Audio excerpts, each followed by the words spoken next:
Are you a good photographer, or did you just go to Yosemite?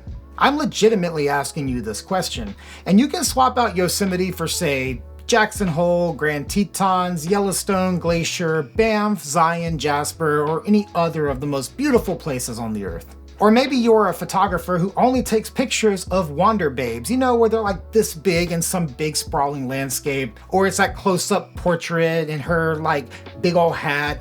Don't worry, I'm guilty of it too. I once worked with a model who had this like routine and rhythm she cycled through, and I got all these photos and every single one of them worked because she was awesome at posing. But did that make me a good photographer? The real question is, how do we qualify a good photographer? Is it when you have enough technical ability? Is it when you've acquired the right gear? Is it when you've graduated from using the rule of thirds to, say, the golden spiral? Today I want to share with you 3 ingredients that I believe makes a good photographer. And if this is your first time here, my name is Dave. I'm a photographer and videographer from the Bay Area of California. Be sure to subscribe to this channel. I post 2 videos a week unless something goes horribly wrong.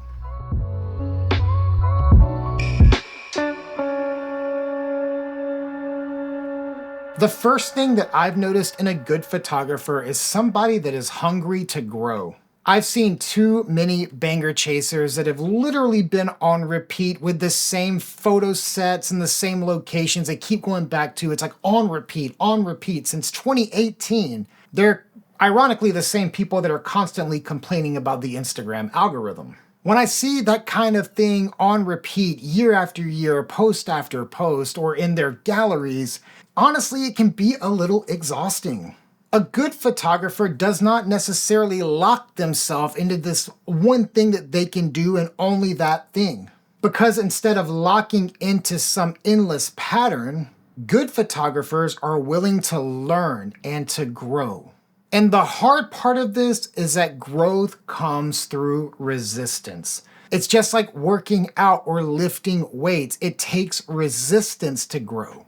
So to be a good photographer, you've got to embrace some resistance. And that really means getting yourself in a position to challenge yourself as a photographer, to challenge yourself as a creative.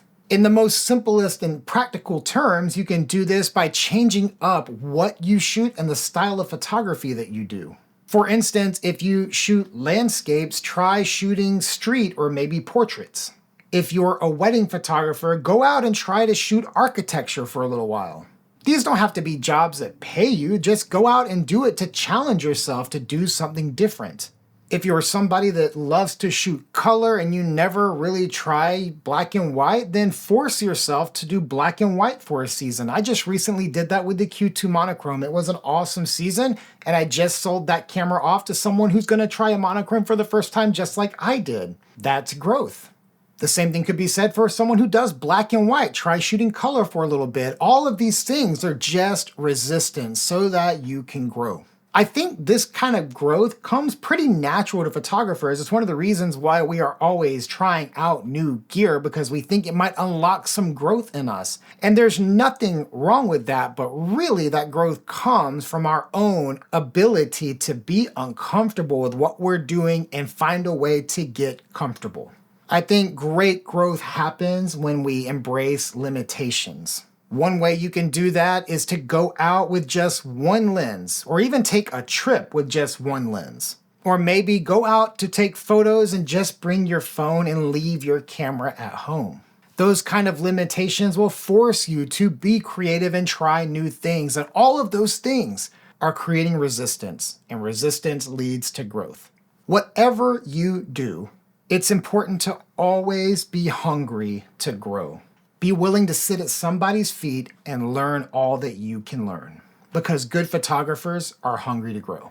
The second thing I want you to see is that good photographers have a collaborative spirit. Good photographers don't operate in isolation. They have a sense of community and collaboration. And really, for that to exist, a spirit of competition kind of has to die. Because if you're overly competitive, I'd wager that comes from a place of insecurity. And you have to deal with that insecurity, because if you do not, it will destroy your life. And I'm not just talking about photography. Insecurity will destroy your life. I shared this same thought many years ago on Twitter when it was still Twitter and before I deleted my account. I don't feel like I have to explain to you why I did that. And when I shared this thought, a photographer who I actually greatly admired at that season of my life just randomly showed up on my feed and began to rebuttal this idea that photographers should be collaborative. And he said he was highly competitive and it is a joy for him to win against other photographers. And I tried to rebuttal this thought with him while at the same time losing a lot of respect for him, but he just kept hitting me back with his own ideas about how his competitive nature and his desire to win at the expense of others was good for the industry and good for himself. Ultimately, he saw photography as a zero-sum game and he was very hell-bent on winning it. Now, that may be true when it comes to a company's or a client's spendable dollars, but in my experience, those gigs typically come through personal relationships and personal connections, and not because some insecure, cutthroat asshole photographer pushed other people out. Collaboration is where the good stuff happens. Honestly, it's the most enjoyable part of being a photographer. You get to make something great either with others or for others or with others cheering you along. And you get to cheer those people on along the way as well. And that's because good photographers have a collaborative spirit. The third and final thing is that a good photographer does not settle. Settling is why we end up dissatisfied, burned out, and ultimately unhappy and uninspired. And uninspired people, they give up. During the lockdown in 2020, I had this very special opportunity given to me where I got to visit national parks over the course of 7 weeks and photograph them for a campaign and a project. It was one of the highlights of my entire life. My wife and my kids, we got to spend 7 weeks on a road trip around the national parks. This one particular part of the trip, we drove from Yellowstone to Glacier, and we got to our Airbnb right outside of the west gate of Glacier fairly late. Now, I had planned to do a sunrise shoot that next morning at the top of Going to the Sun Road, which was about an hour from the gate. But the sun was going to come up at 7 a.m., which meant I had to leave at 5:30 so I'd have time to get there and kind of scout out what I wanted to do, which meant I had to get up at 5 after a day of driving, a long drive, and getting to this place fairly late and then getting the kids settled. I mean, it was a lot. And I began to think to myself, well, look, they've got me here for 3 days. There will be several sunrises and sunsets to go out and get great golden hour photos of the park. I'll just skip this one. But then I began to think, I get 3 sunrises all to myself in this incredibly beautiful place and this once-in-a-lifetime experience. Why on earth would I settle for anything less than that? So I got up, I drove in the dark up Going to the Sun Road. I got to the spot I was planning to shoot, and I experienced that morning one of the most incredible sunrises I've ever experienced in my life. All because I chose to not settle, when settling would have been way easier. I share this story as an example of uncompromised vision.